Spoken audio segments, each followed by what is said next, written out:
on branding. And today I'm going to be talking to you about branding and how to position your brand in the mind of your target audience. I'm going to be talking about um, how to expand your brand and how to establish your brand.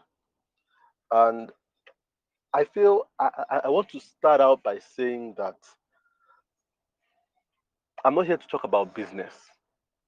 I'm here to talk about branding. And a lot of people get it confused, business and branding. Um, there are two brothers, but they are very different. They are like Jacob and Esau, twins, but very different. One is very hairy, one has very smooth skin, one is very outdoorsy, one is very indoorsy. They are very different. And a lot of times we get it confused. So I want to tell you that I'm not here to talk about business, I'm here to talk about branding. And so I'm not going to be talking a lot about money um, because money is business. It's a very integral part of a company business, but branding is also a very integral part. So you have people that are brand consultants and business consultants. A lot of times clients get it confused, so they try to hire a brand consultant and they want the brand consultant to deliver on business, or they try to hire a business consultant and they want the business consultant to deliver on branding. Now, there are two very different things, and I'll tell you what the difference is. Business is that part of a company's operation that has to do with sales, profit, capital. You understand? It has to do with loss. It has to do with finances and how well a business is doing financially. It has to do with financial engagement. What business thrives on is competition. What business wants to deliver is to make sure you come ahead when it comes to how you measure against your competition. So business is about competition. Now, when we talk about branding, branding is about look and feel. It's about an opinion people have about a particular thing. It's about colors. It's about packaging. It's about um, online presence. It's about those kind of things. And branding is largely the deliverable on branding is attention, not competition. So when you say two brands are competing, they're not competing in terms of branding, they're competing in terms of business. You don't compete in terms of branding because your branding is always unique. If you are competing in terms of branding, it means your branding is not unique. Business is not unique. You earn the same money as the next guy. There's nothing unique about that. People dip their hands into their pocket and pay the same way. They pay either by transfer or by swiping their card or paying cash. There's nothing unique about business. Branding is meant to be unique. So it's about attention, grabbing attention. One is about competition, the other is about attention. Now you need both for a business or for a company to work or to function right. When both come together, your business and your branding, when competition aligns with attention, what you have is now retention. You retain your clients or your customers when they look at what you have and it's good in terms of branding and what you offer in terms of business is also attractive, then you have retention. They will come back and come back and come back again. So I'll start off by saying know where you stand. Are you a business person or are you a branding person? I had to change my profile on Instagram because I had business consultant for a long time, and I realized I'm not a business consultant. I'm a brand consultant. So you have a lot of designers that are put under pressure by clients, and they'll say, "And this flyer you did for us, we just spent so money on the flyer, so much money on the flyer. We spent so much money on you designing our website, so much money on our logo. But then customers are not paying now. They're not paying. They're arguing our price. It's not your business. That is not your business. Your job is to make sure that you catch the attention of people. Now, because I have some clients tell me that they're like, after spending so much on our branding, we still haven't made so much money and stuff like that. And the first thing I tried to confirm with them was, did people come to inquire? Yes, they came to inquire about your school after your rebranding. Yes, they came to the door to inquire. They were driving by and they saw your signage and they were attracted to your signage, or they saw your flyer and they were attracted to what your flyer looked like, and they came into the school. They actually came in. But then when they came in to inquire, I'd done my job as a branding person. The best I can do is bring them to your doorstep. Now, your business sense must tell you what you're going to charge. So you have some people where that you brand for, you do their branding for them, and then they can't close the deal with good business. So you do good branding and they charge a terrible, ridiculous price that is not competitive at all. And then they now say, oh, the branding doesn't work. It's a waste of time. Don't waste money on branding. No, no, no. The branding is okay because it got people through the door. It was the business that had problem because you just charged the wrong price. The pricing wasn't enough, competitive enough to retain them. So we must understand the difference. Don't let anybody, if you are a designer here, make you guilty for the failure of their business. Everybody has a responsibility for their business. What you do is branding. You understand? So when people say, I hope after spending so much on this website, when spending so much on this app, I hope after spending so much on this flyer, on this brochure, we will make money. You tell them it's in your hands. That's in your hands. What I can do is make sure that when people see that brochure, they will pick it up. It's attractive enough, they must pick it up. They will read it. But the clincher of whether you will sell is up to your business. Now you might need to now hire a business consultant to tell you what a competitive price is for you to sell at. So it's now up to you to study your environment and say, what's going on out there? How much should I charge? Should I charge 10,000 naira or 15,000 naira? That's not the branding person's problem. The branding person's problem is to get your customers through the door and to make sure that your company is memorable. So we're going to talk about branding. I'm talking about business. And what's branding? Branding is an opinion people have about an entity. That entity can be a thing, can be a product or service, can be a place, can be a person, can be anything, really. But the opinion they have about it is their branding of that thing. That thing on which they have an opinion or about which they have an opinion is the brand. So branding is an opinion. It's an opinion. It's an invisible thing in people's minds. It's the opinion they have about whatever it is you are putting on the table. Just like this summit now. Some people have attended, and just by the way people are chatting on the Telegram group, some people have branded it and they're like, oh, these guys are not serious. It's not a serious thing. You understand? Some people are branded like that, and some people be like, wow, these guys are exciting. This is where they want to be. That's their branding of it. Now, what you want to do as a company is to make sure that people have the opinion that you want and that your opinion is good in the mind of your target audience. And I will say this, your opinion cannot be good in the mind of everybody. Let's get that out of the way. A mistake a lot of companies make is they want their branding to be acceptable by everybody. No, there's no such company that is acceptable by everybody. You'll be disliked by some people.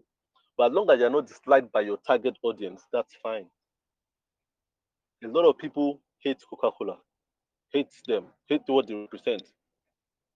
There are a lot of mudslinging against that company where they talk about how much sugar is in it, how much caffeine is in it, how much this, how much cocaine, how much this, how much, they tell you how Coca-Cola can melt iron and how, what it does to your inside.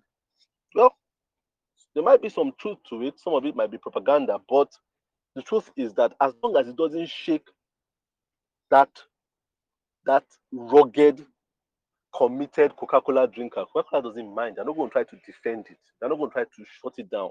They're not going to try to sue. But have you ever wondered why they don't try to sue a lot of people that come up with this um, um, content that paints them black? They don't. How many people they sue? They don't mind as long as they have their committed audience that still think is the best thing that ever happened after water. They are fine. So branding is an opinion, and what you want to do is make sure that your end market, your target audience has a good opinion that you are fostering. And this opinion, a lot of times, is built on three things. And those are three things I will talk about today that will help you to expand your brand and to penetrate a market and to stay there. Now, the first thing that branding is built on is a name. A name. Name. A name.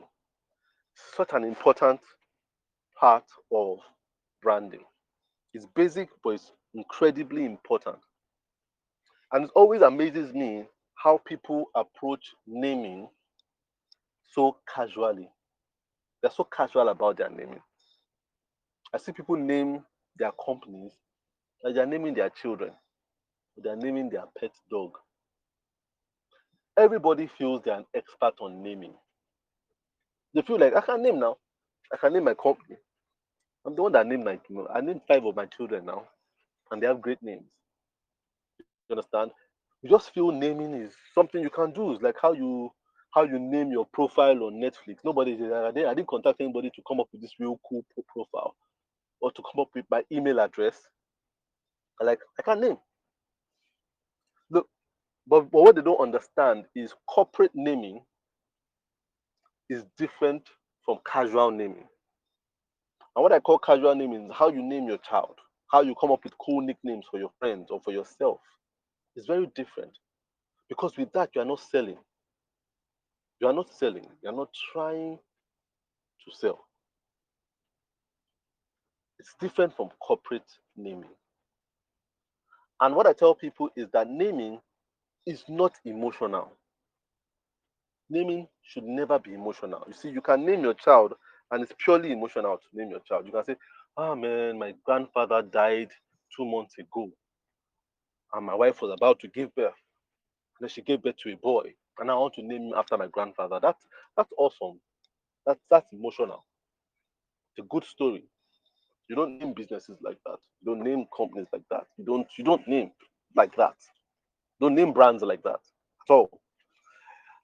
Um, brand naming is very functional. It's not emotional. You can't name because you like. You must name because it works. So you name a brand because of what works, not because of what you like. It's not because of what your preferences are. It's because of what is proper. And that's one thing we must have at the back of our minds. I see a lot of people even name their design businesses and you see all manner of strange names. Like, oh, that name doesn't work. It's emotional, it doesn't work. It doesn't. It doesn't. Some of you, it's your naming that has stopped you from being global. Your naming makes you local. You understand? Because it's very emotional to you. I've seen so many companies, they contact you after the fact, after they have named. Then they say, okay, we have this name, so create a logo around this name. And I always tell people, look, you made the mistake, as in you are bringing us on this journey in the middle of the journey. You started without us, and you started with the naming without us, and that's a big mistake because you took it for granted that you can think of a name. It's a skill to think of a name. It's a skill. Thinking of a name is design. And but we designers haven't even tapped into that market yet. You understand? Where we start to do brand name design. We are so into what the visual design. You understand? So it must be visual. You must have colors. You must have texture. You must have layers. You understand? But we don't understand that design starts from creative thinking. So the part of design that is about naming, how to name a company, a name that sticks. It takes incredible skill to name, especially in today's world where there are millions, hundreds of millions of corporate entities out there. So a name is very important, and there are three things you will think about a name: how it looks, how it reads, and how it sounds. How it looks, how it reads, and how it sounds. You must think about it. And all these things work together, they are interconnected. How it how it looks, how it reads, and how it sounds. I remember there was a company I was doing some naming for about 3 years ago, and we came up with this name, Trip Easy. And we were thinking, oh, because it was a transport company, so it was a company where you can hire cars and take it on long distance journeys. And we spent so much time thinking of a name, and I was working with my wife on this because whenever I have naming to do, I work with my wife for that because she's really good with naming. So we work and we were throwing ideas back and forth, and it took so long. And I was like, it was so hard because when we come up with a name, we think of how available is it, how easy is it to read, can it be misinterpreted? And we came up with this name, Trip Easy, and it was a good name. But we realized that if we use TRIP, it didn't look as interesting as TREE for visual branding. So when me and my wife came up with that Trip Easy and we used TRIP, I looked at it and said, when I'm designing a logo, it's not going to look good. It won't look as memorable on a logo. So I said, let's change it to TREE, and it looks so much better with the TREE.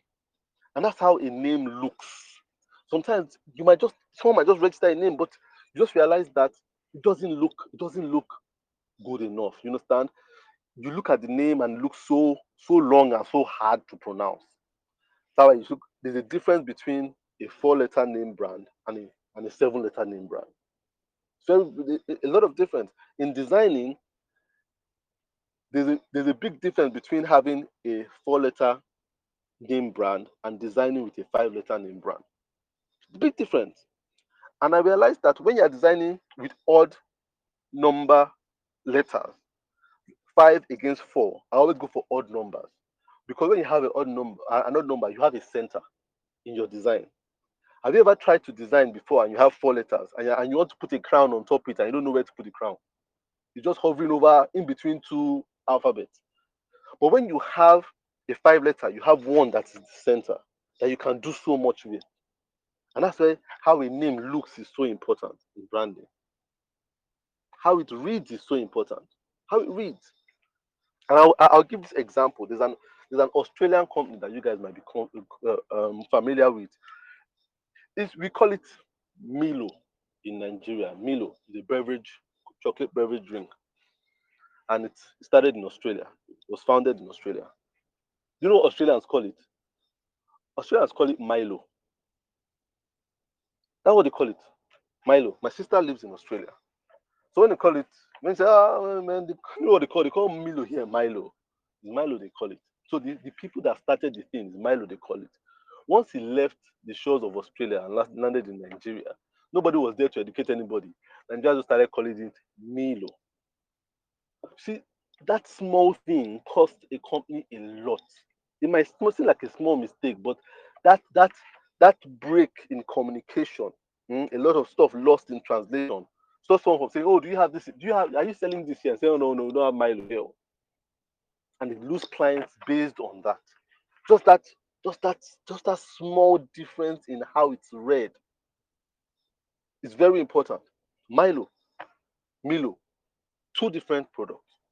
one product but two different pronunciations, and then to somebody it's totally different. It's like you don't have it. They don't have Milo. You understand? So, but that small thing could have been solved by the way they spelt it. If they replaced that I with a Y, that thing will not be called Milo anyway. It will be called Milo. If they had put that Mylo instead of Milo, it has solved that problem for them. So you see, even big companies sometimes fall into this error. They don't think they are so tunnel vision about how they read it. But when it goes out to the real world, they realize that, oh man, there's a reading problem here. The same thing with a brand called um, Knorr. Knorr is a seasoning cube. It's spelled Knor. In Nigeria, we call it Knorr cube. We drop the K because combining K and N is pretty weird. Now, Knorr, where it's made, K and N is a thing. You understand? It's very usual. So they call it Knorr, but we call it Knorr here. So it's a big problem when they always come to Nigeria and they have somebody from their head office come to talk to Nigeria. The person is always saying Knorr, Knorr, Knorr. And then people are like, oh, she's talking about the same seasoning. I don't think she's talking about the same seasoning. What are we talking about? And so they've lost their brand name in a lot of African countries just by the way it reads. So naming is so important. You need to take time to think about your name, how it sounds. Very important. You can get blindsided by a lot of things when you just say, "Oh, we got a great name," but they say, "Do you realize that this sounds like this?" So you have a brand name, but when you say it, because you are so tunnel vision about solving the name problem, oh, this is just a good name, and then you put it out there, and someone say, "Do you know it sounds like a very vulgar word?" And then you're like, "Oh, I didn't think of that. Oh, I didn't think that it rhymes with this." You understand what I'm saying? And that's why naming is serious business. And I mean serious business because a lot of people are doing it and making serious money from it. But it's an aspect of design that a lot of you might want to think about. There's a huge gap when it comes to naming. And I see that, and I see it in the near future, people are going to be having naming problems because a lot of people are trying to, so many clients I work with right now, they're trying to register name. They're like, oh, this name is taken, this name is taken, this domain name is taken.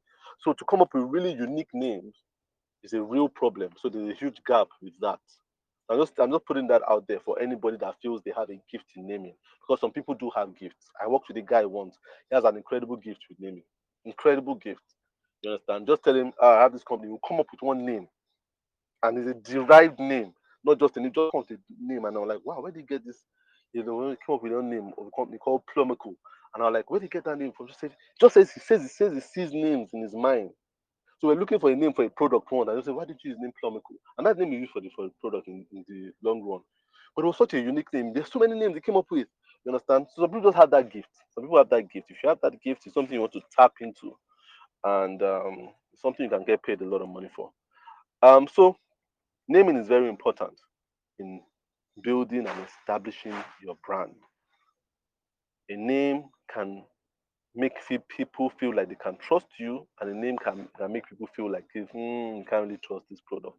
Makes a huge difference, especially when you start competing business wise.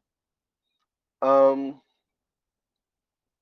the second thing that you must think about when branding, when doing some type of visual branding, is personality, personality of a brand.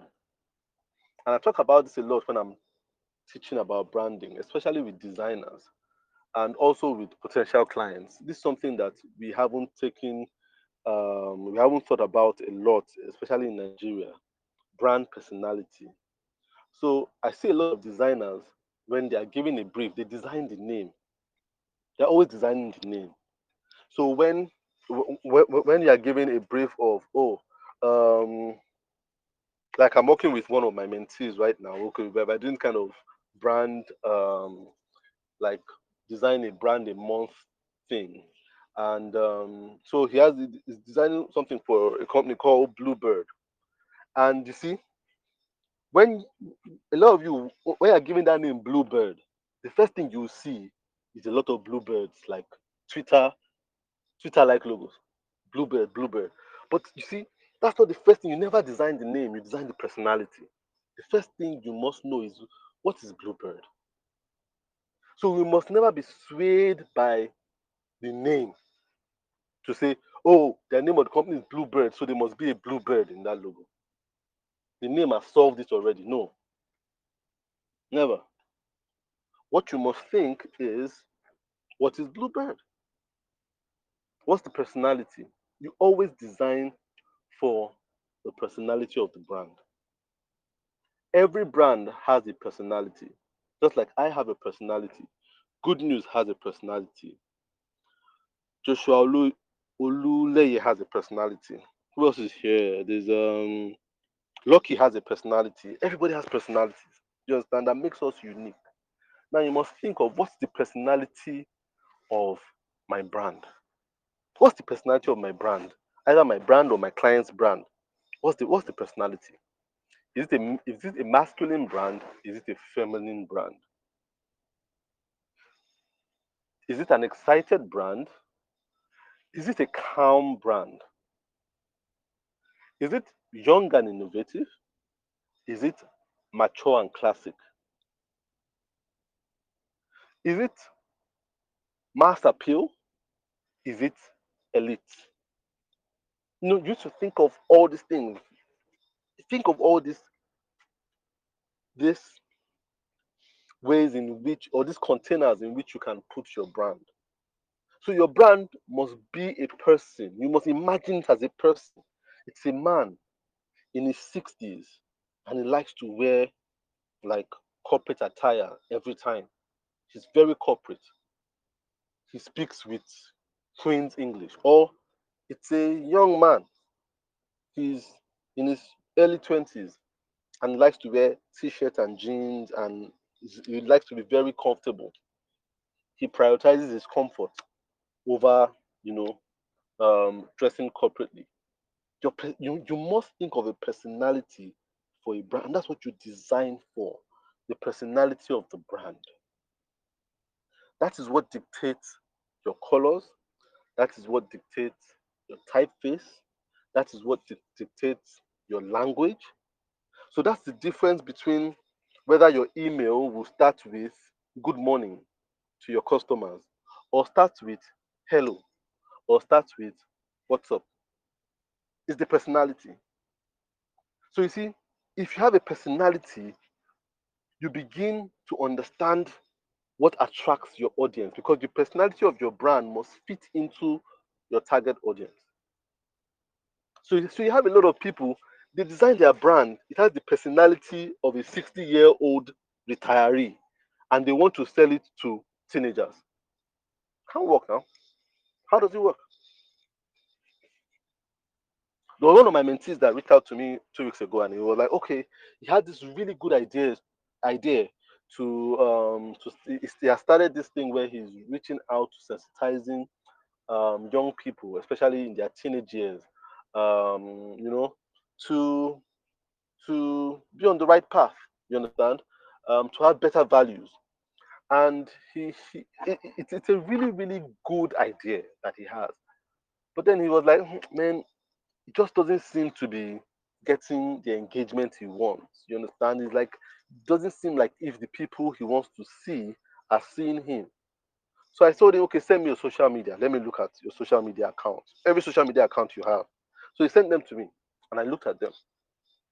And I looked at them. I called my wife. I said, look at this thing too. And we looked at it, and we both went away and came back. And she said, this thing is good. The idea is good, but the branding is like if it's for people in their 40s. It's too corporate. No teenager will click on this based on the way their logo looks. They used purple. Purple was the color. The logo looked so corporate. The fonts were so corporate. I'm like, no, teenagers will not do. Not click. They won't click on that now.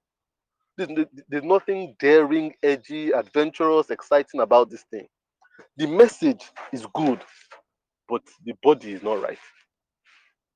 I started to call and just tell him, look, These are our thoughts too. You have to change everything about your color, your the way you're positioning this thing, the typeface you're using, the way you write, the languaging. You need to change all those things, and you will see that you will begin to attract the right people. You see, he had not solved the brand personality. He had not solved the brand personality. So you must know what the brand personality of your brand is, of your company is. You must know your brand personality. Even as a design company, there are some design companies, they are rebellious from their name to their logo to their website to their social media. Absolutely rebellious. How they talk, they are so informal, and some are super corporate. They're like a bank that does design. They're so corporate. They're so clean. Their languaging is so professional. Their positioning is corporate. You understand? But they do the same thing, oh. The same design, the same design. You want to design website, design UI, design. They both do it, but the way their approach is different. You understand? One is like a rock star, the other one is like a CEO. But you know, each one has their audience that they appeal to. So you must know what your personality is. A lot of people have personality issues with their brand. So they have multiple personalities. You know, when someone has multiple personalities, it's a mental problem. You understand? So you have multiple personalities. So you're always switching. So when your brand has multiple personality too, it's like a mental problem. It's not attractive. Today you're corporate, tomorrow you're adventurous. Today you're elite, you're all premium. Tomorrow you're doing we can design for anybody at any rate. Mm-mm. No, it doesn't work that way. You will never establish your brand or expand your brand that way. Just like somebody with multiple personality can't build useful relationships. Very, very hard.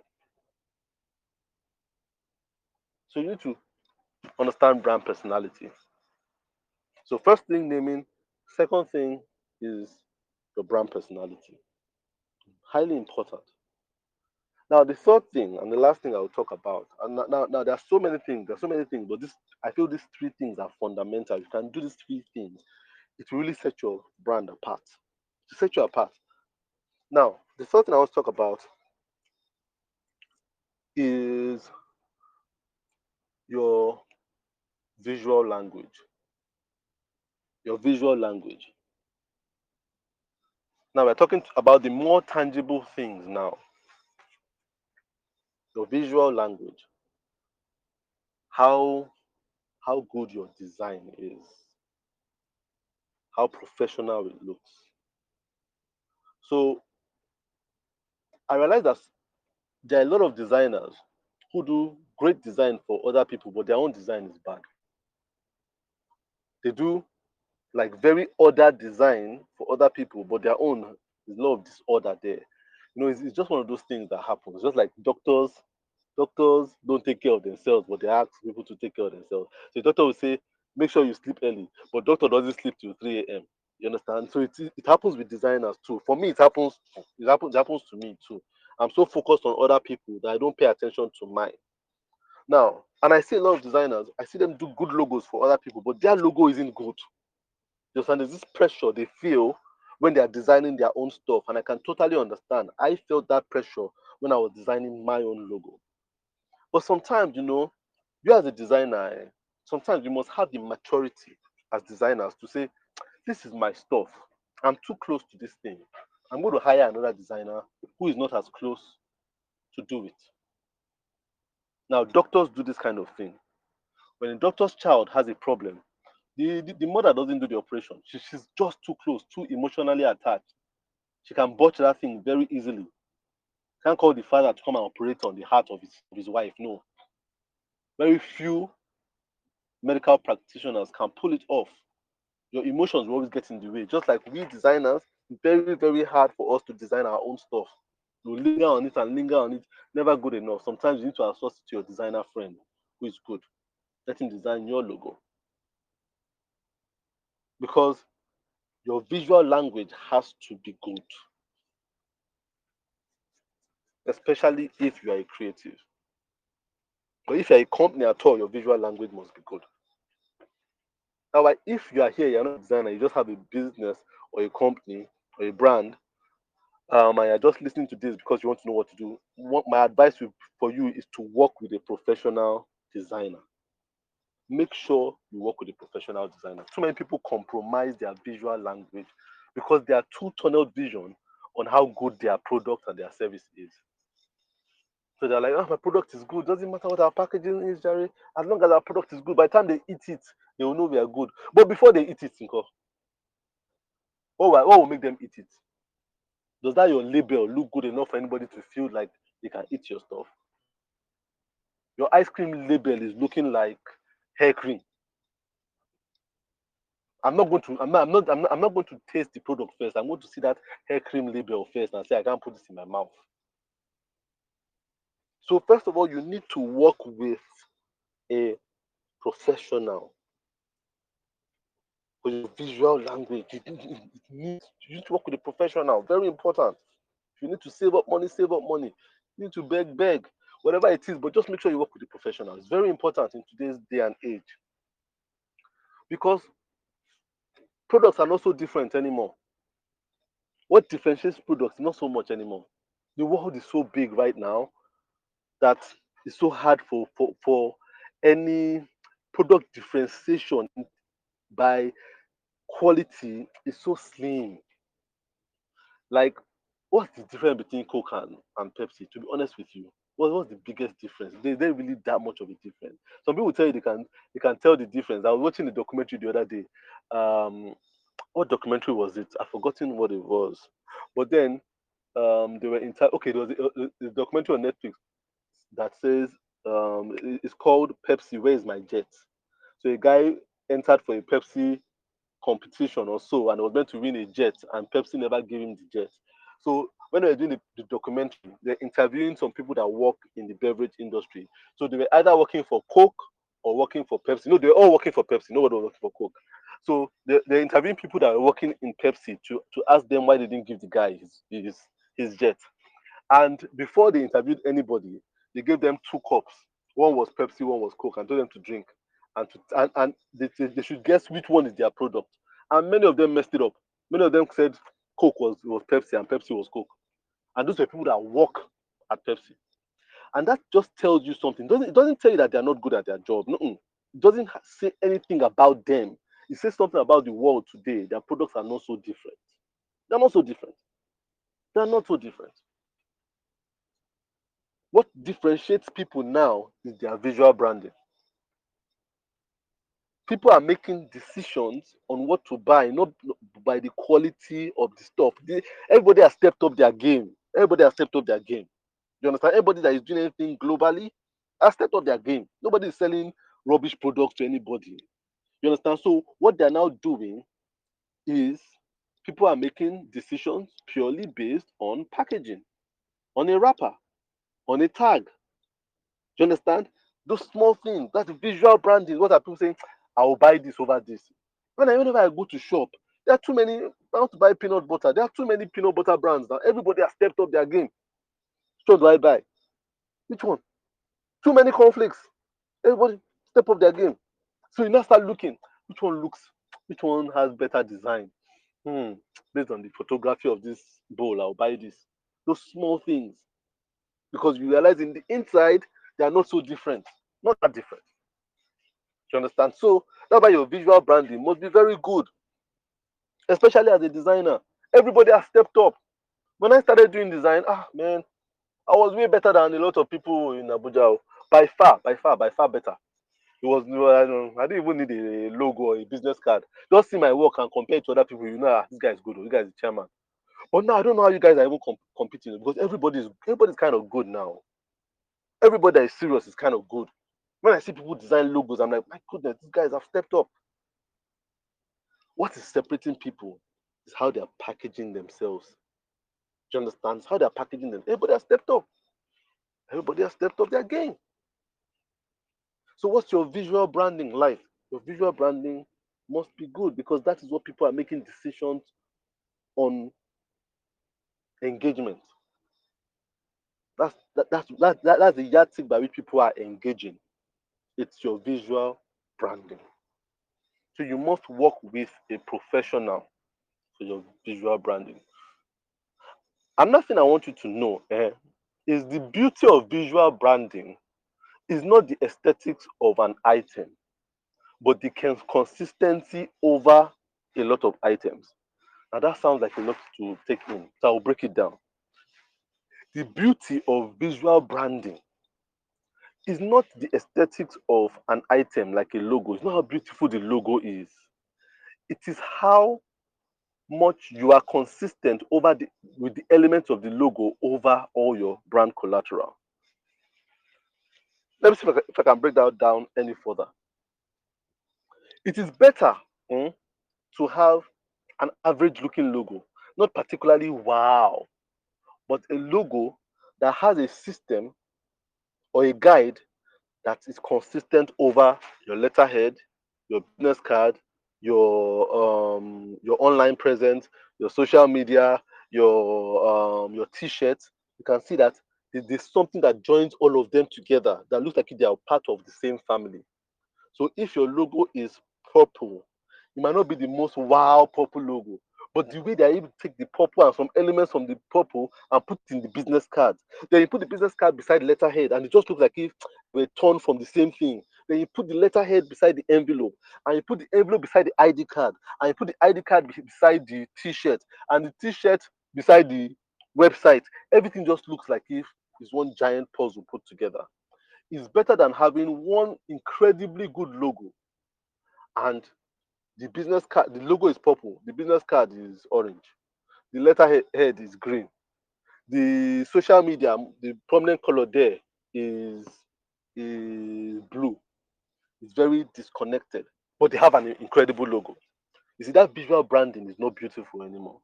So a lot of times people concentrate on one arm of the visual branding, but what makes visual branding incredible and beautiful and attractive is when it's spread well along all your collateral system. Every single thing.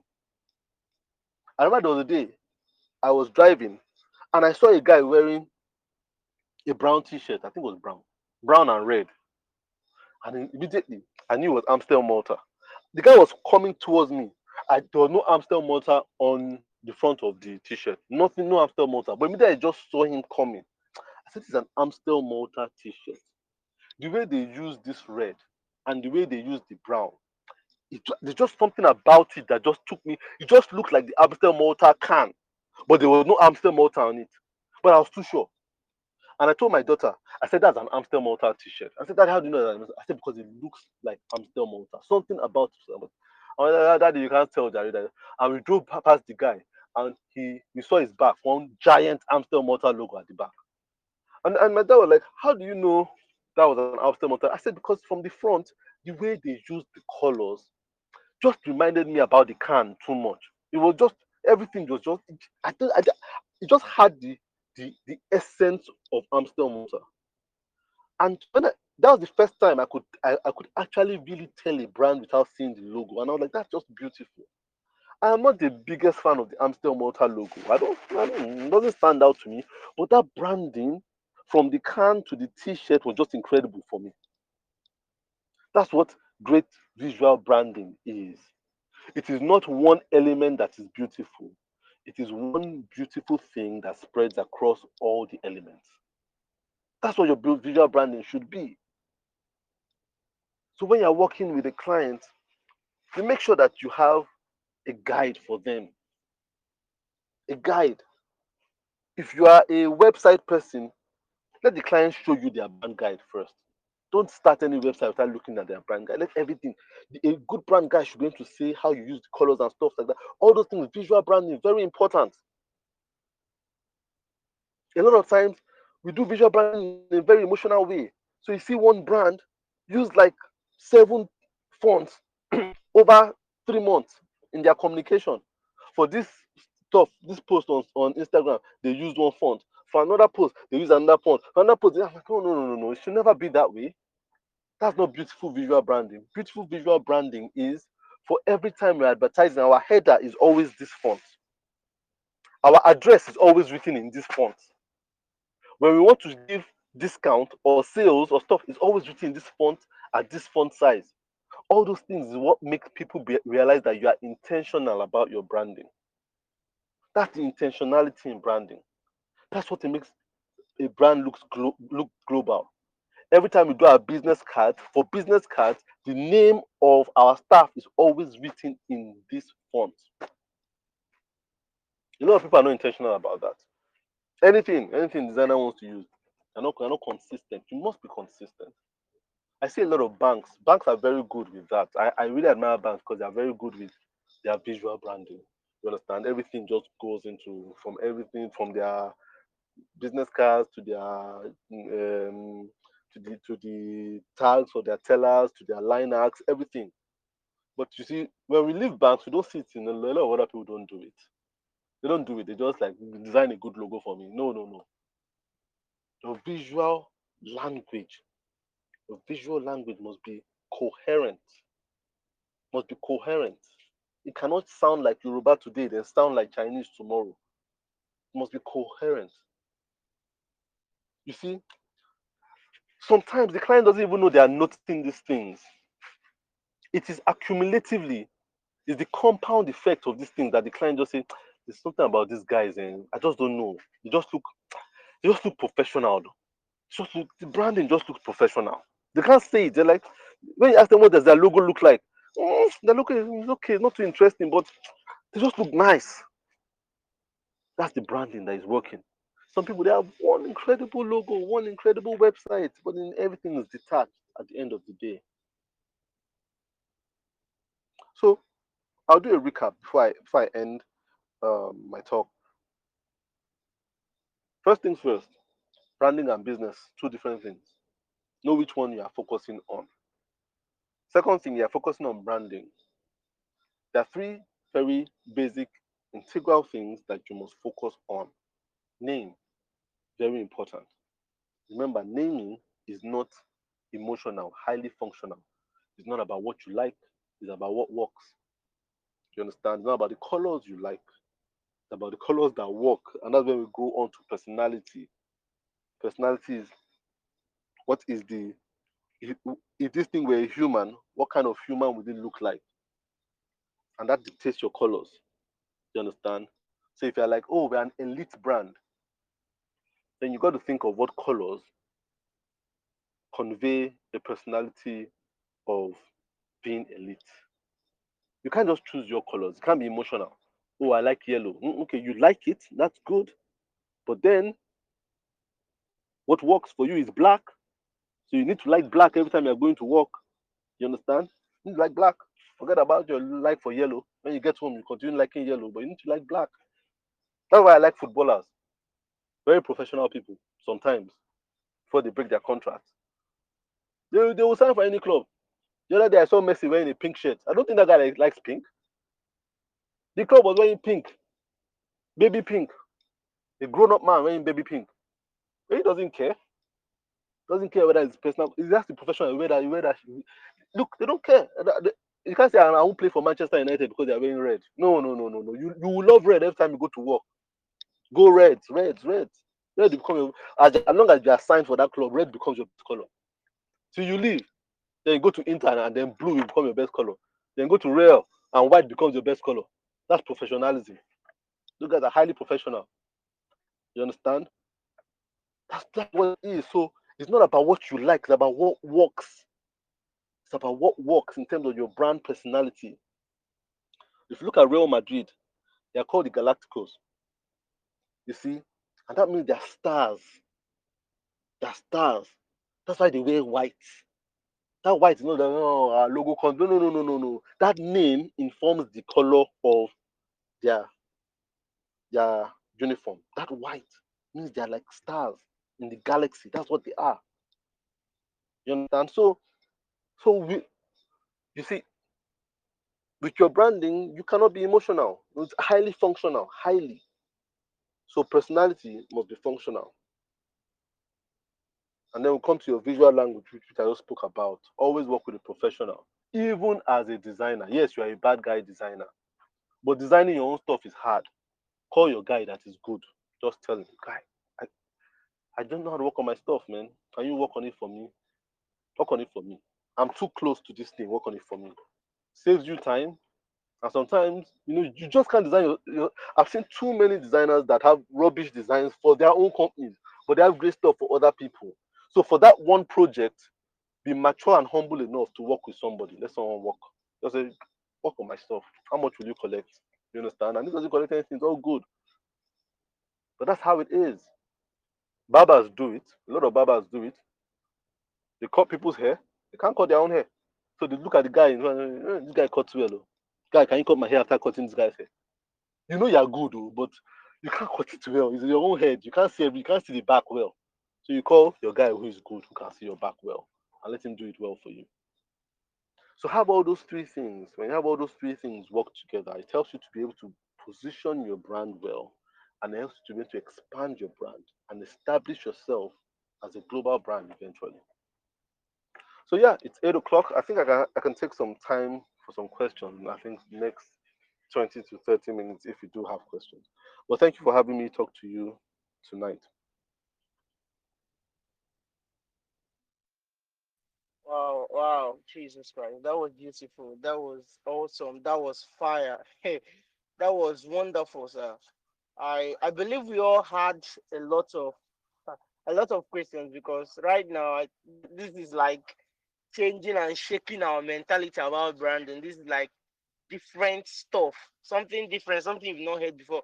So right now, before we do any other thing, first, if you want to ask your question with the mic, okay, I would love you to indicate. I'll permit you to use the mic, okay. But if you have your question and you feel you can type it down, okay, type it down already. I already have two questions here. I already have two questions for Satola. So I'll first ask the two questions. If you have your question, write it down or indicate with your mic. Okay, sir. The first question I have here is what is the difference between graphic design and branding? I think this question is coming from Chidera. Yes, Chidera, who said, what is the difference between graphic design and branding? That's the first question. Then the second question, okay, someone is asking, okay, he said, how can I establish a brand in a already competitive market? I think this question has been asked a lot, sir. So we also want you to put your thoughts on this. The first question is, what's the difference between graphic design and branding? And the second person is asking, what are the strategies or how can I establish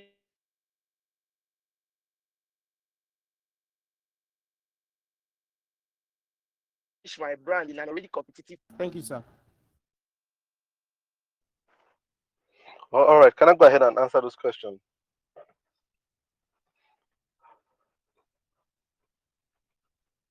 All right, so I'll try to answer the question difference between graphic design and branding.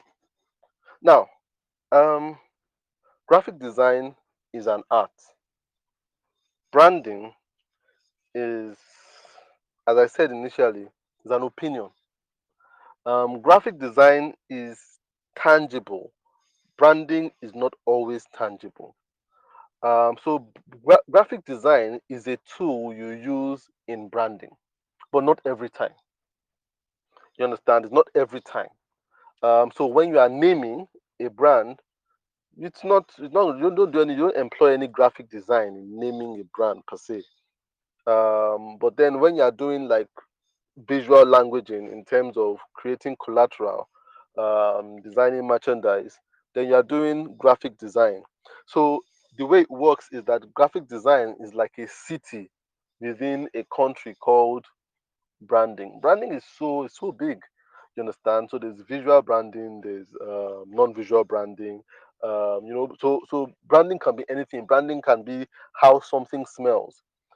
Just like with McDonald's, um, they have um, they have they have a lab where they test the smell of everything on their menu.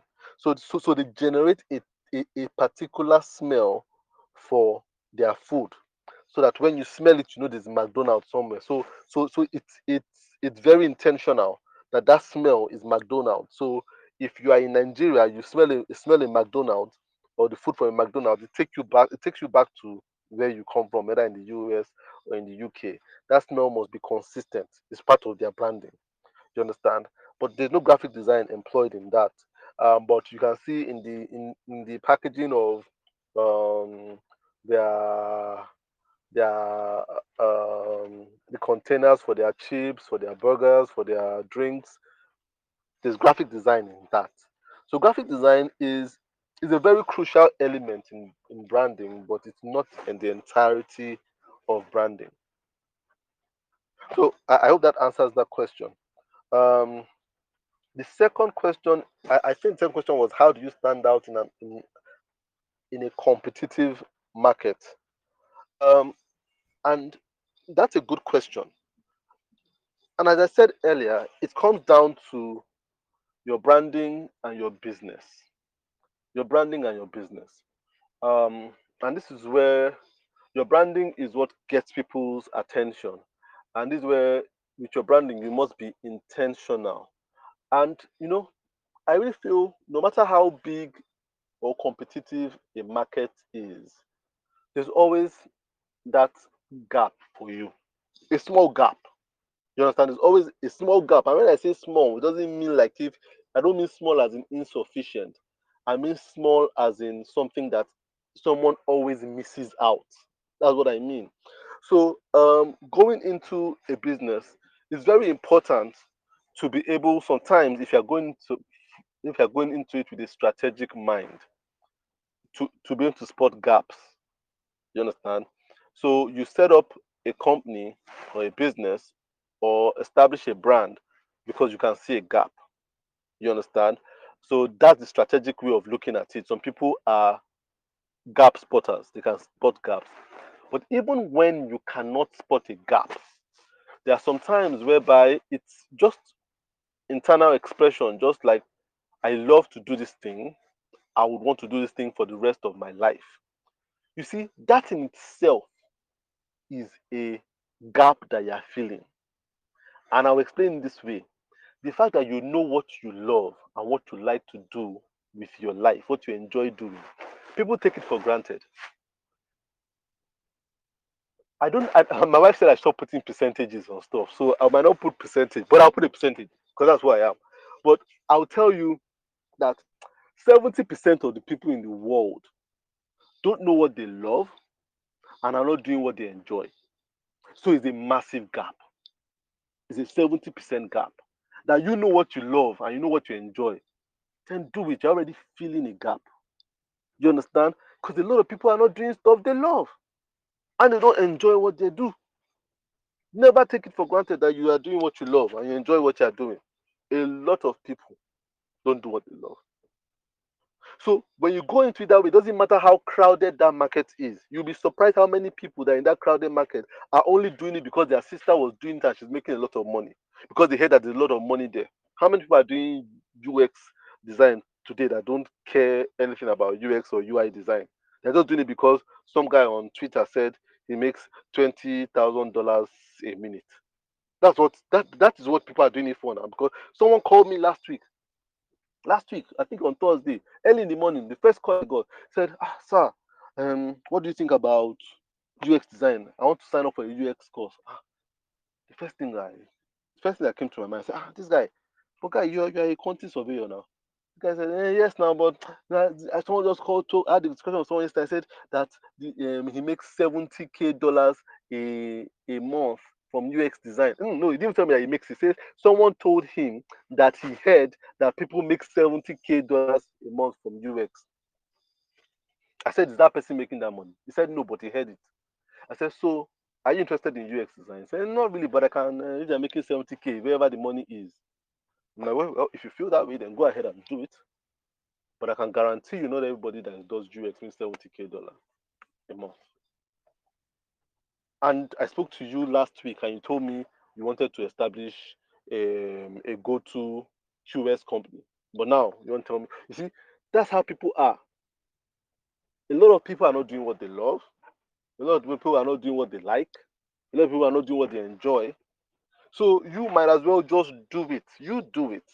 It's a gap you're feeling already. So you might not even see an obvious gap of a business gap, but what you see is a fulfillment gap.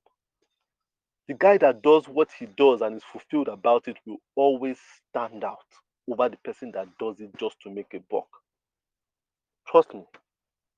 You will stand out just the fact that you love it, you're pouring your heart into it. Forget how many people are competing in the market. There's no space for everybody.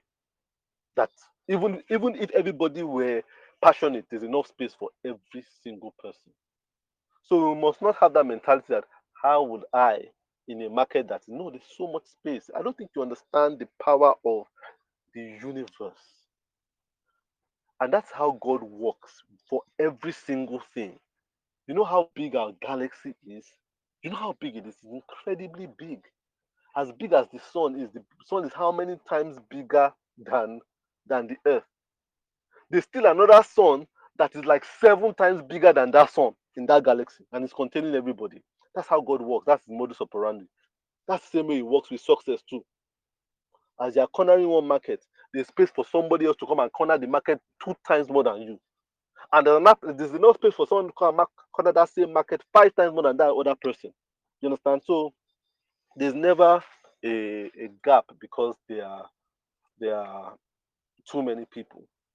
There's only a gap because you don't have the courage to follow it, what you really want to do. That's the real contention. It's not that there are too many people, just the courage. You are being distracted by other people, or there's a gap that you are not doing what you love. Because when you find out what you love, you won't be concerned about too many people. It's just like a guy and a girl, like a guy and a girl. If you see a girl you really like, will you start thinking, ah man, but there are too many guys out there that would like this girl too? No, no, no. You shoot your own shot now. No, no, no, not too many guys think, hi, there are how many million guys in Nigeria? How am I sure that I will win a heart? You are just tunneled vision by the fact that you feel you're the only one that has seen this girl. That's the same way too. You go into business now. You don't start thinking of other people that are doing it. You just think that you like it, you love it, you see the gap, you go for it, and to work out for you that way.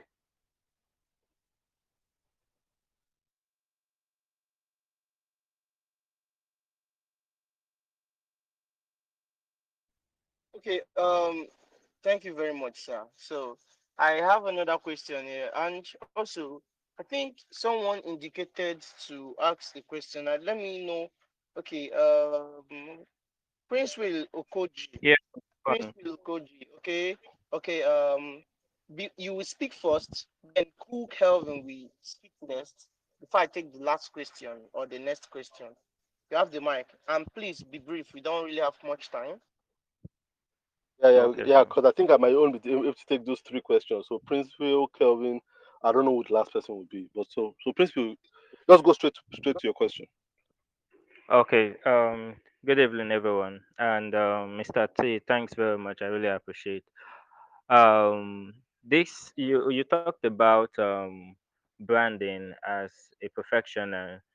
Is advisable to give it out to another professional who you see to either much better than you or you think is capable of doing something much better for the brand. This was the same thing a friend of mine we were even discussing today, and I was also surprised that he said the same thing as well. He told me that I should give out my stuff for somebody to help me with brand. That me being a professional in graphic design does not mean I can do everything myself. And now you said the same thing. But what I want to really ask is, yeah, I'm a graphic designer and also a photographer, commercial photographer, and I mainly focus on photography. Due to I realize in the photography industry in Nigeria, we have few commercials, so I focus more on the commercial part. But the issue I've been having, I think, it still boils down to the marketing strategy, stroke branding. Um, yeah, people do see my work and they love it, but I'm not getting those exact clients which I intend to meet, like the top guys. The major ones I do, they do come around. They can price, they can price for Africa, like seriously. So in that aspect, I don't know, what do you think might be the issue I'm actually facing? Is it my branding, or I'm lacking in the marketing strategy in reaching the right people? That's the question. So All right, that's a good question, Prince Will. Um, it might be none of them. It might be none. It might not be your branding or your marketing. It might just be patience. You understand? I think we always leave out the chance of us needing to be patient when we think of breaking through or having success. It's just patience. Sometimes it's just patience. It doesn't mean you're doing anything wrong. It just means you need to keep doing the right thing for longer. We need to always remember that the fact that something is not working doesn't mean you're doing it wrong. It just means sometimes it just means you need to keep doing that right thing for longer. So I can't tell you your marketing or your branding. It might be, but not necessarily so. Not necessarily so. And that's why you say they are working with some people that are pricing for Africa. That's fine. You understand? It might just be your season of working for with people that price for Africa. They won't be there forever. You understand? When I started out, I was not even working with people that were pricing for Africa. I was working with people that were freeing for the world. They were freeing the world. It was free. You understand? As free as possible. You even people that are pricing. They're not pricing jack. They're not pricing. They say, "Oh, do this stuff for me now. Do this stuff for me. Do this stuff for me now. Do it for me. Do it for me." No pricing jack. Right now, I want to speak. I want to teach. But I'm teaching for free. I'm speaking for free. I'm speaking for free. I'm speaking here for free. Nobody's paying me to speak here. I spoke yesterday. I spoke for free. I spoke last week. I spoke for free. I spoke 2 weeks ago. I spoke for free. You understand? And I love speaking. I love teaching. It's not always going to be free, and I'm conscious of that. But I'm at that point where I'm doing it for free, and I'm owning it. I'm loving it because I know it's not always going to be. It's a period in your life. You understand? It's a period in your life. You would get past it. The fact that I'm speaking for free doesn't mean I don't know how to speak. I know within myself that I know how to teach, but I know that I need to go through the ropes. Just like with you too with your photography, you just need to know that maybe I just need to work with this person and just they've priced, but I want to express, and they're giving me the opportunity to express and build my portfolio. I tell people before I started getting paid to do logos, I mean I did about 200 logos. No jokes, I'm serious. 200. More than half of them were free. The other half were ridiculously cheap. But I was working day in, day out, day in, day out. You understand? So it might not be any of those things. Another thing you need to check eh, is you were saying something about the bosses out there and stuff like that. Stop looking at those guys. Spend more time looking at Prince Will. What does Prince Will want to do? What does Prince Will like to do? So when I talk to people, especially photographers, you know, I have a passion for photography. Some people don't know this, but I have a passion for photography. I feel I could have been a great photographer. You understand? It's that one that got away. I mean, when I see photography, photography is the one that got away because I loved graphic design more. But I'd have been. If you come to my house, I have incredible photos. Incredible photos. I take good photos. I can say that anywhere, anytime. I'm a natural. My wife always saying, "Come and take photos," but I don't like taking photos of people. That's my thing. I don't like telling people pose here, pose there. No, no, I don't like it. I I take good photos of people, but they're not for me. They're not absolutely my best subject matter. I take photo of nature and animals best. So I have incredible photos. I have photos of a fly, photos of my cat, photos of a lizard, photos of a tortoise. I've done an exhibition before, and I sold a lot of my photography. You understand? I had a photo of a tortoise that I sold then. That was 2010. Sold it for 80K. At that point, I not started selling design for 80K. But something got to me. I started looking at nature photography. How far can it go? That kind of thing. So I stopped it. But I had a lot of awesome photos. But you see, if I had continued, there was a market there because very few people were doing it. And very few people are still doing it today. You understand? But I wasn't courageous enough to be true to myself because I saw a lot of people making a lot of money from doing wedding photography. So I tried to get into wedding photography. And it paid for a while. Oh. I don't think I ever told this story to people before, but I got to wedding photography. I did a few wedding photography. In fact, I did one that where I went to Dubai to take photography of, and it was first time ever. But then I realized that I didn't enjoy it. I hate. I don't want to say I hated it, but I didn't really like that. Yeah, photographer, come and take us now. Photographer, follow us now. I didn't like it. I felt the honesty, sincerity, lack of pose of nature. So you need to think of what Prince will like. Stop thinking about what other chairmen in the industry are doing. They are photographing presidents. They are photographing weddings. They are photographing occasions, awards. Mm-mm-mm. Is that what you like? Photograph that which reaches out to you, even if it is not a a big sector of the industry now. You do it. You need to be true to yourself. If you are not true to yourself, then you will not find success. A lot of people are not successful because they're not true to themselves. The same thing I said about this UI UX stuff now. So many people so not true to themselves doing UX, UX, UI. But some people, what really appeals to them is flyer. Can't do that flyer. You'll be the first person that will make $1 million doing flyer. It's possible. You understand? Just be courageous to just be true to yourself. When you're true to your spirit will reward you with success. So think about it. It might not be anything you're doing, and it might be something you are not doing. Do you understand? So think about it.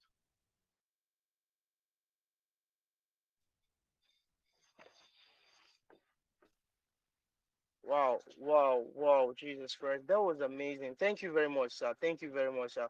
So, quickly, Cool Kelvin, are you with me? Cool Kelvin, are you with me? If you're here, please, kindly ask your question. Okay. Are you here, sir? All right. Since Cool Kelvin is not here, then I think we should take the last question, sir. Okay. So the question here says, it's coming from Michael Onyekachi. He said, what is the belief system underneath your brand, sir? He's asking, what is the belief system underneath your brand, like your psychology, sir? I don't really get the question, but I think, okay, he said, what is the belief system underneath your brand, sir? Like your psychology. Okay, I don't know if you got the question very well, sir. Yeah, I'm pretty confused about that question. What's the belief system underneath my? Are you talking to me directly, or are you just using underneath your brand as your every single person? Or are you talking about your as in me? I don't get that question. Sounds like an interesting question, but I don't get it. Okay, Michael is here. Okay, Michael, you are free to ask your question the way he will understand it. So I've unmuted you. Ask your question right away, please.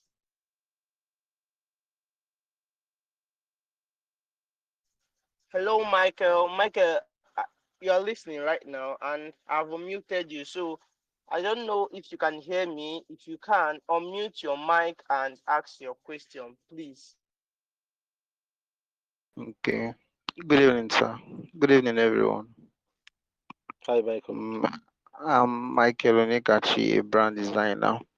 And first of all, I would like to appreciate Mr. Smart for organizing this event.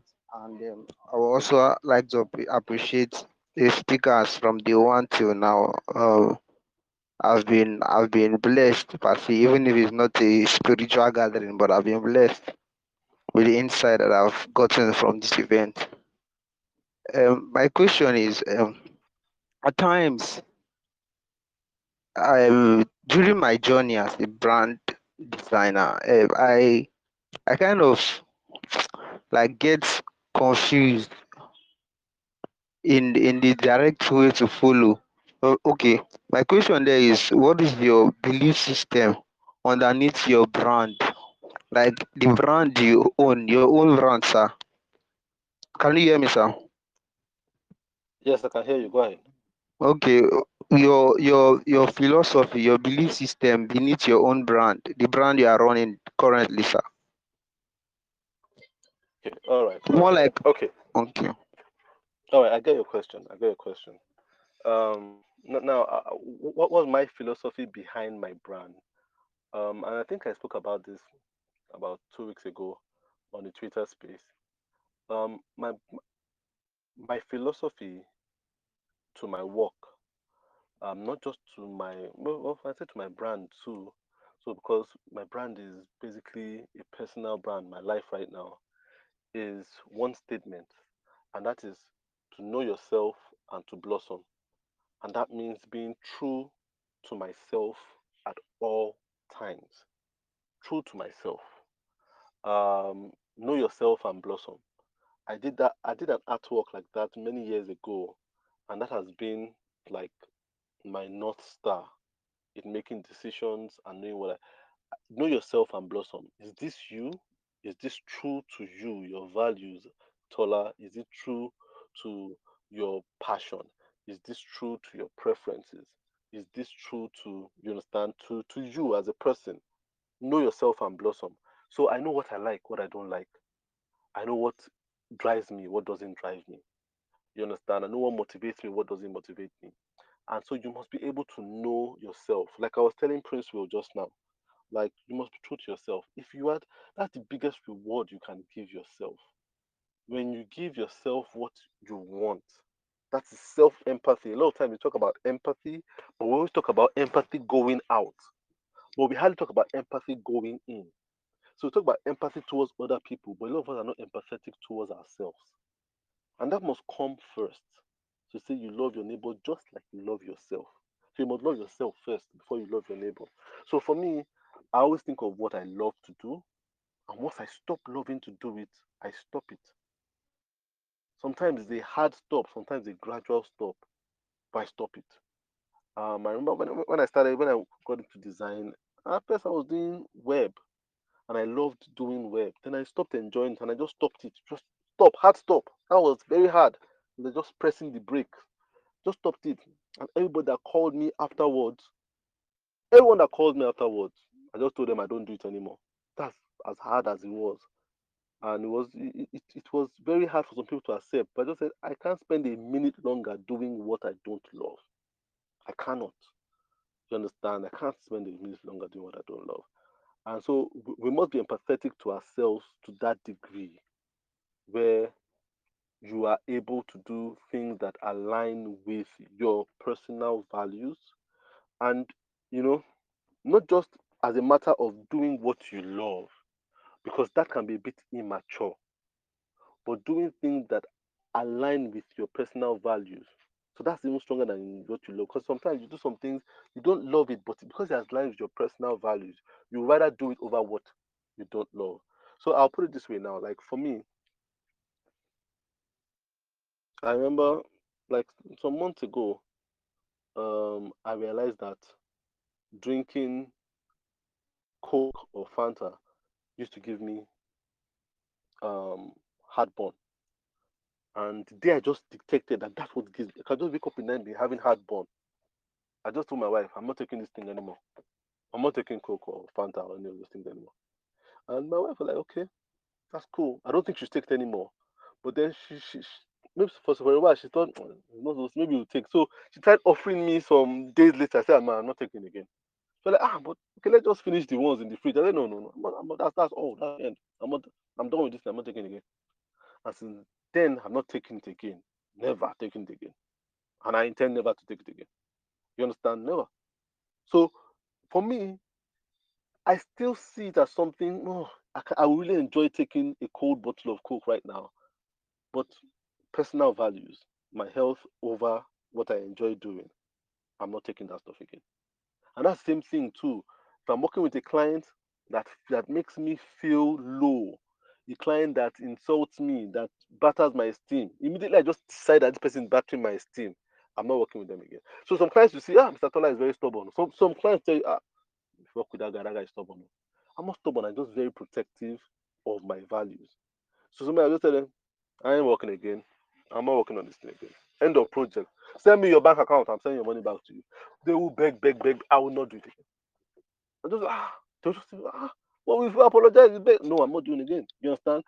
It's just how I know myself. I know what I want, what I don't want. You need to be very, very protective of yourself if you want your spirit within you to guide you well. So a lot of times we are not protective of our spirit within us. So the spirit is sick. So that's why we can't make decisions because spirit is too sick to even stress itself to even guide you. So you want to choose, should I go for this job or go for this job? Your spirit is too sick to even tell you anything. Just tired because you're not taking care of it at all. But if you take care of it, you tell you immediately, go for this one, go for this one, go for this one, go for that one. So the people that are true to themselves, they are clearer because their spirit rewards them for being true to themselves, and that's how I've been. If I have a client straight from the door, I don't want to work on this project. They are paying a lot of money. I'm not interested. During that election period, someone came to me, said they wanted me to do some branding for one of the candidates. You guys spoke about a lot of money, but I just said I'm not interested. I don't. This period, I don't do any election work for anybody. And the guy was so surprised. He said, "No," I said, "No, I'm not doing it. I'm not doing it. Look for somebody else who will be happy. I don't have anything personally against this person, but I just won't do it."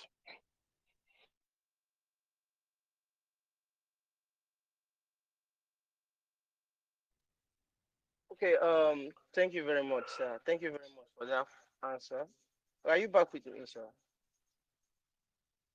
All right. So the last question, which will be the last for the night, is coming from Favor Nadeji.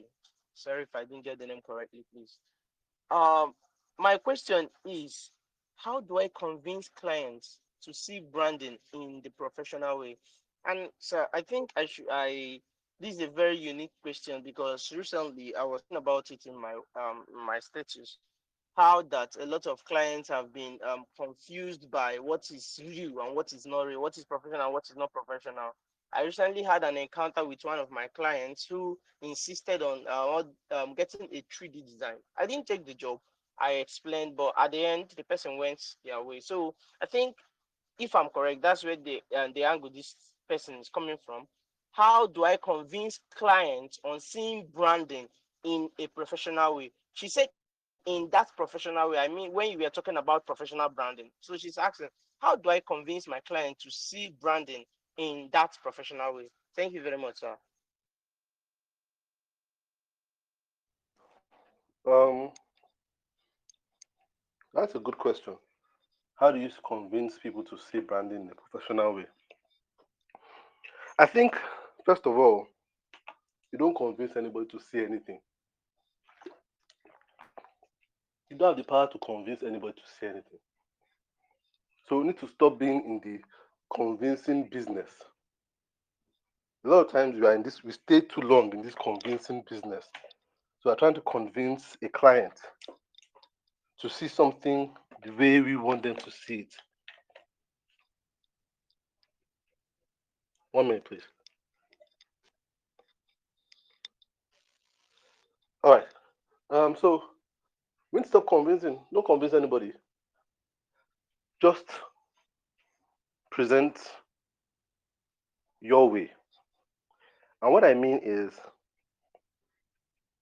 if you talk with somebody and tell the person this is how I brand, and your process is we take care of your naming first, then we are going to do like a brand sprint, like an interview to find out your brand personality.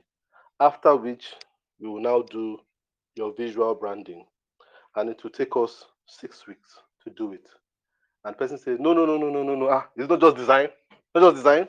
I can call my brother to do it now. Let me pay you. I'll do it. If you can't do it in 2 days, forget about it. It's not your place to now start saying, you need to understand the essence of the naming exercise because the naming is so important, and then the brand sprint because the brand personality is so this and so. I think you're becoming a lawyer. I'm not a lawyer. I'm a brand person. That person doesn't understand jack of what you're doing. Let that person go and find the person who is ready to do it in 2 days, and the person will be happy. They'll be happy with each other. It's not your business. It's not your job to convince anyone. It's your job to know how you work and to put it out there. It's the same know yourself and blossom thing I'm talking about. Know yourself and blossom. This is how you do business. This, this, this. This how long. This how much you charge. This, and just stand behind your market and let your customers come. Some of them will walk away. Some of them will say, "Wow, I've been looking for someone as professional as this all my life." You understand? So you need to know who your ideal client is. That person you are convincing is not your ideal client. It's not your ideal client. Sometimes you waste more time convincing when you can move on to the next person because you convince the person will still not be convinced. You understand? So you don't convince somebody to do branding professionally. When they are ready, they would find you. They will be even asking around, do you know who does branding professionally? Then they'll go and meet that person who wanted to do it in 2 weeks or 2 days. And that same person that told you get out 6 weeks, come on, something I can do in 2 days. Is the same person that will tell the person that is looking for, I want one that is professional that will take their time. There's one girl somewhere. When I went to go and meet her, she was telling me 6 weeks. Maybe that's the kind of person you need. That person that told you go away, the same person that will refer someone that would fit into your mold to you.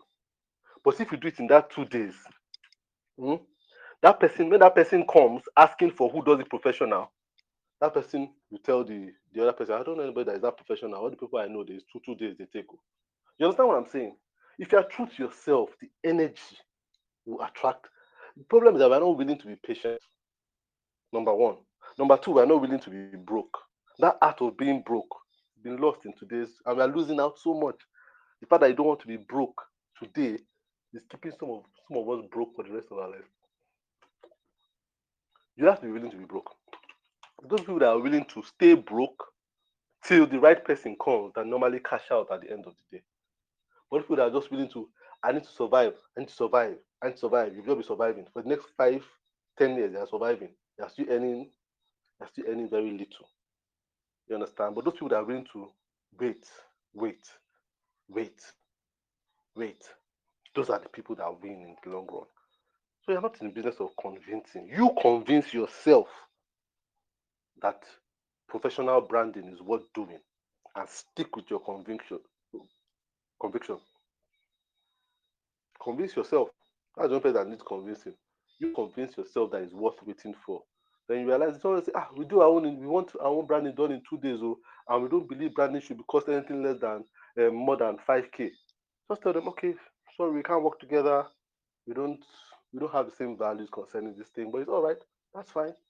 And if you have a friend that does 5K in 2 days, by all means, join two of them together. Happy marriage. You'll be happy. I'm telling you. That's what you do. No, no, there are no hard feelings. You understand? There are no hard feelings. It's not your client. Let them go. You don't convince. It's just like a relationship. You don't do too much convincing, too much. Let someone say they should date you. Don't convince too much. Someone that sees your value, see your value. They see your value the way you are. They start convincing, if you work with me, if you date me, I'll take you to this thing, I'll fly you abroad, I'll do this, I'll do that. Person really doesn't love you. All they love is your promises. Someone has to love you for where you are, what you are doing, not because of what you could be. The same thing with business too. Your customer must accept you for where you are, what you are doing, not because of some long speech that you're giving them. And then I say, okay, okay, let's try. Then in the end, they still don't get the value. They still don't understand why you gave all that long speech. You understand? So some clients, when you tell them you will do a brand guide for them, a detailed brand guide, they say, I don't want brand guide. I don't want. I just want my logo. Let me. And they're serious. They're not bad people. They just don't see the essence. So when you convince them, they're like, "Oh, okay, okay, we'll do the brand guide, we'll pay you the amount." When you now do the brand guide and pay them, they're like, "So this brand guide now, is this what we paid for? Doesn't really make sense now. I knew it won't make sense. We still paid you." In the end, they still didn't get the message. They still won't get it. You understand? So don't convince anybody. It's not your duty. You don't even have the power to convince anybody. Those that are ready are ready. You don't convince anybody. People that are ready are ready. They will find you.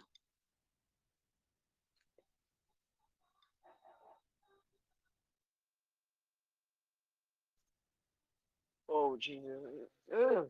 Wow, wow, wow. That was beautiful. That was beautiful. I think that's all for the question. I hope Favor your question is answered, right? Favor your question. I hope it's answered. Michael, Prince Will, thank you very much for this wonderful session. And before we end the class tonight, okay, I want to let us know this, okay? It is just like Uncle Tola said, it is okay to reject clients. It's okay to also keep clients. Don't be stuck with these clients that will keep dragging you back, making you feel bad about yourself. Because I know there are lots of clients out there, let's say both customers and clients, just for one job, they will make you feel very, very bad about yourself. One job, they'll make you feel very bad about yourself. Don't be scared to tell them, "Oh yeah, I know do again. That's for the job, sir. Please, I'm done with this." Okay, it's like this class has provoked a lot of radical thoughts in my head, and I know it did to you as well. It has changed a lot of things. I had a lot in mind while hosting this class. I shared to people in this class yesterday that this class is not, or this class or this summit was not bettered out of the need to get lead, to generate lead. It was not bettered due to the need to get money and everything that can come later. But that was not the reason I hosted this class. I hosted this class because over time I noticed that people are having problem around this area. That's why when I was hosting it, I was very intentional not calling it a webinar. I was very intentional not calling it a WhatsApp group something. I was very intentional moving it away from WhatsApp. I want to move it to a Telegram where that you can, if you can sacrifice yourself and come to Telegram and tune in, that means you are very serious about your business. Okay, I was very intentional with what I was doing because I know there is a lot of things going up there. But when it comes to our businesses, we are really, really not informed. I I really appreciate you, sir. Thank you, Satola. Like this is an awesome way to end this summit. Is very beautiful. I'm very excited for every person here. Michael, Prince Rich, Chidera, Favor, Osai, Joshua, Akin, every single person who is still listening at this moment is a privilege because when I told my friend I'll be hosting this summit, the first question was that how am I going to bring Uncle Tola to come here? How am I going to bring Uncle Bayo? How am I going to get my friend Wilson to come and teach us? But this is it. We've done it and it's an amazing stuff. Thank you very much, sir. So before we do anything, I would like us to do something not like the way we do it before. This is more like an appeal and also more like me telling you something. If you genuinely know that you enjoyed this class, if you know you learned something from this class, if you didn't learn anything, please don't do what I'm saying. If you know you genuinely learned something from this class and you genuinely learned something you know something you want to share with people, kindly write it down. Kindly write it down and post in the group. Kindly send in your appreciation message for our chief here, our, like I said, our grandfather here. Kindly write it down. Uncle Tola is one person that has a lot of mentees, a lot of places to be, but he chose to be here. He chose to come and speak with us. So send in your appreciations, send in what you've learned, send in everything. And most importantly, okay, this is one of the many classes I'll be holding. This is one of the many summits that I'll be holding. And Satola, this is me still telling you that I'll keep bugging you. I'll keep coming for more. We are still going to talk to lots of more students, more persons, more businesses to get it out there. Really, I want a lot of persons to hear this out. So we'll be doing this often and time, at least once a month. I'll bring in different persons. So stay put and don't be in a rush to leave the group. If you are not connected with us on WhatsApp, I'll post the WhatsApp link here very soon. You can connect with us. Thank you very much. And like I said, type in what you learned, type in, and okay, if you are posting on WhatsApp, if you are going to post on your WhatsApp status, do well to use the hashtag market expansion and client retention, hashtag me and clients.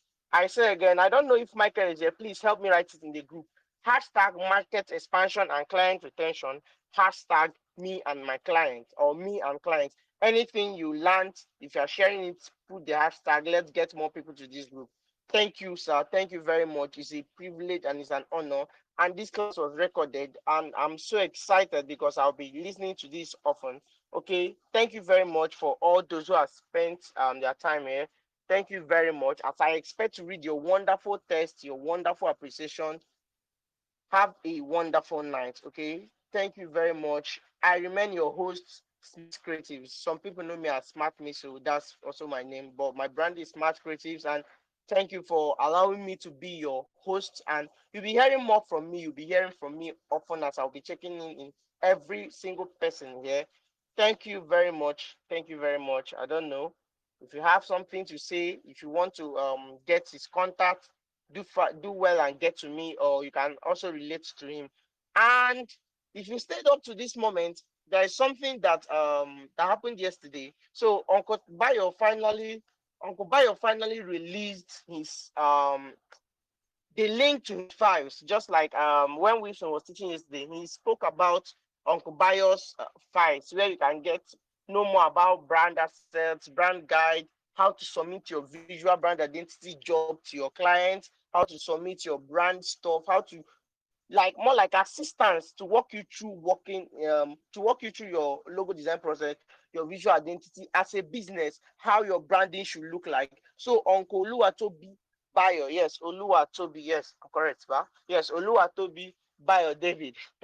So I'm not Yoruba, please. So I don't know if I'm getting the names right. So he released this link with me, and it's in my DM.